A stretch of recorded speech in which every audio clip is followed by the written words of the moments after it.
Добар ден на сите, почитуван председател на владата, почитуван директор на МЕПСО, почитуван градоначалник на општина Штип, почитувани представници на медиумите, почитувани граѓани.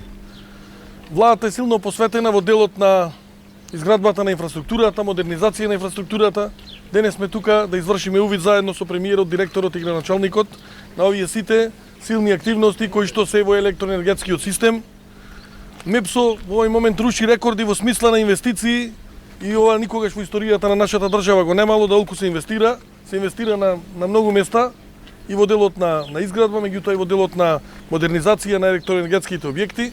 Ние во наредниот период, почнувајќи од денес, ќе извршиме увид на сите тие активности заедно со премиерот, со директорката, по сите општини каде што работи МЕПСО, така да сметам дека и на тие 6 места кои што во моментот сериозно се инвестира ќе продолжи понатаму. Значи се инвестира некаде со модернизација и изградба околу 90 милиони евра.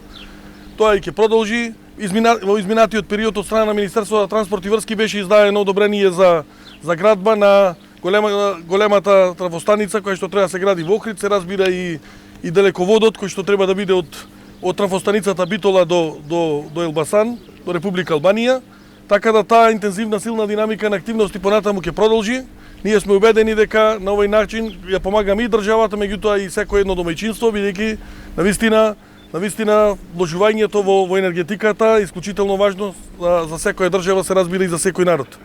Покрај делот на ова што се случува во моментот, продолжува силната интензивна динамика на активности во делот на патната инфраструктура, продолжуваме во делот на комуналната инфраструктура. Министерството на транспорт и врски има огромен број на проекти. Никогаш во историјата нема толку голем број на проекти во делот на водоводи, канализации, социјални станови.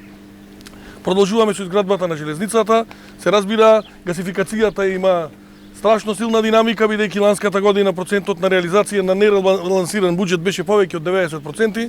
Тоа го очекуваме да се случи и оваа година и се надевам дека навистина капиталните инвестиции кои што се исклучително важни за државата ќе продолжат и покрај здравствената криза која што е и уште беше во изминатиот период и се уште е, ние и она што сме го зборували на влада, тој ребалансот го покажува дека апсолутно ќе продолжиме со таа динамика. Очекувам дека голем дел на проекти кои што се во фаза сега, до крај на година ќе бидат завршени, голем дел сега отпочнуваат, така да се она што е во владината програма предвидено, дури и плюс работи кои што не биле предвидени, се реализираат во сите сегменти. Очекувам тоа да се случи и во наредниот период. Благодарам.